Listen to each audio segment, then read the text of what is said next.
Ayan, magandang araw sa inyong lahat. Sa araw na ito ay tayo gagawa ng white pasta.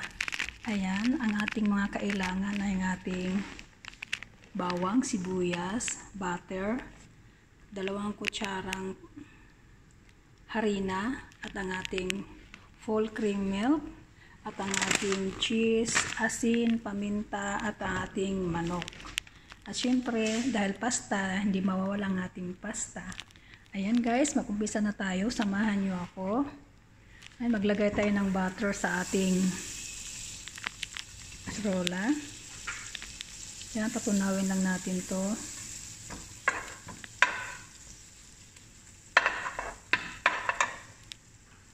Ayan.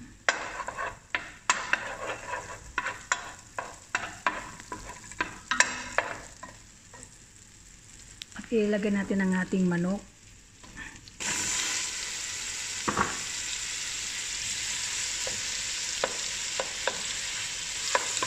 Para maluto siya.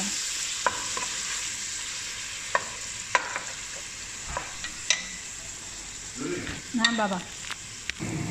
Ayan guys, inisa na natin siya sa sibuyas at saka bawang. Paluto-luto na natin ng kaunti ang ating manok. Guys, ilagay na natin ang ating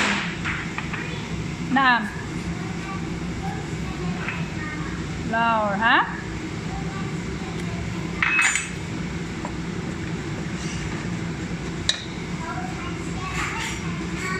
Lagyan natin ang ating harina. Ayan guys, pagkatapos natin haluin ang ating harina ay maglalagay na tayo ng gatas.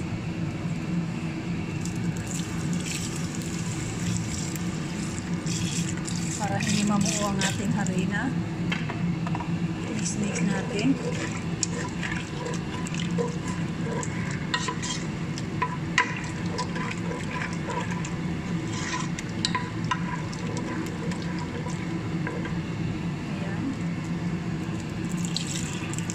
Pa tayo. 2 pack yung nilalagay ko guys. Yan, halu-haluin lang natin.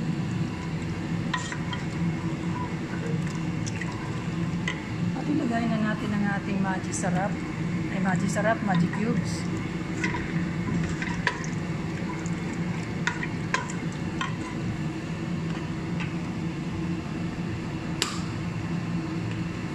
Maglagay na rin tayo ng paminta powder. Ayan.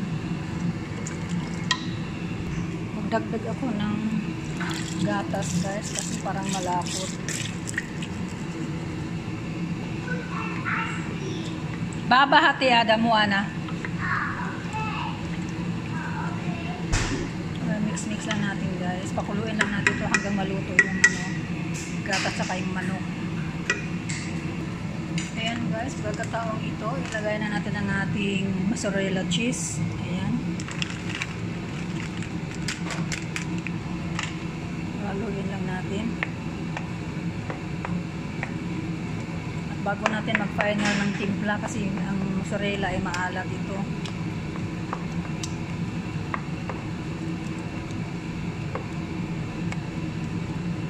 Ayan ang ating pasta with white sauce.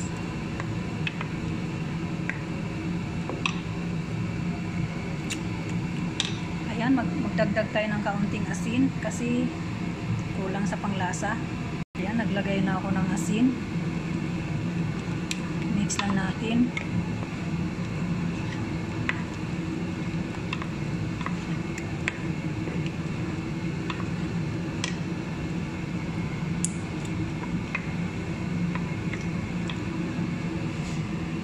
Guys, ilalagay natin ngayon ang ating makarona. Ayan guys, ilalagay natin ang ating makarona. Mahirap.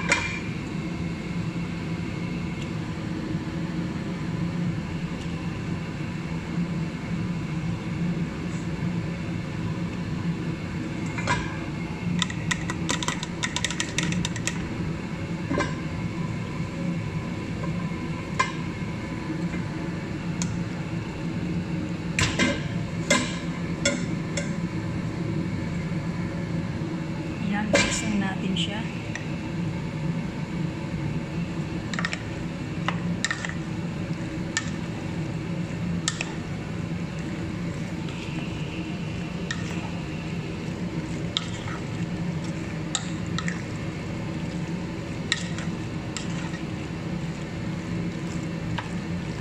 Wala na akong ibang nilagay na ingredient kasi mga bata kasi mahirap pakainin pag maraming mga nilagay pa tayong mga ingredients na iba. Ayaw nila. Kaya ito lang, simple lang. Ayan, tikman natin kung okay na ang lasa. Ayan, may kutsara ako.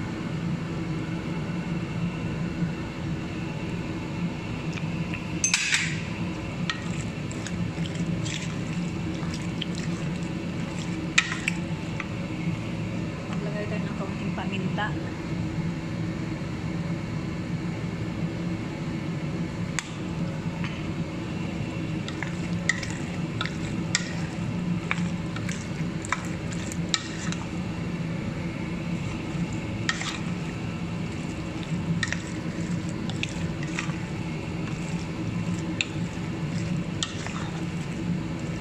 Ayan guys, ganyan ako gumawa ng white sauce. Ayan, tikim tayo uli. Tikman natin kung okay na.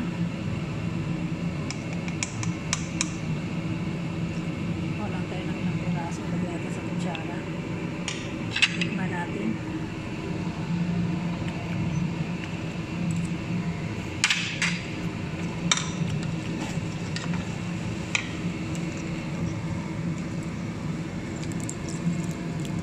Lagyan ko na konting gatas guys.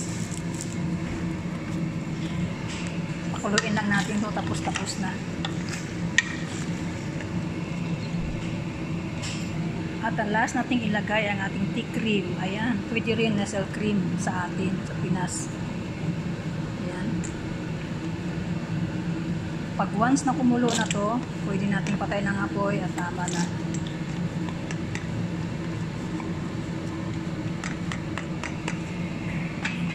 Ayan, haluin lang natin.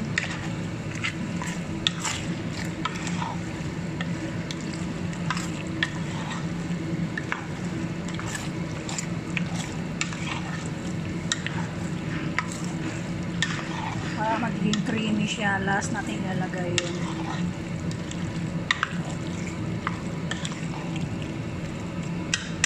Yan, tikman natin uli. Tayo. Lagay natin sa kutsara. Yan, tikman natin. Ayan, okay na guys.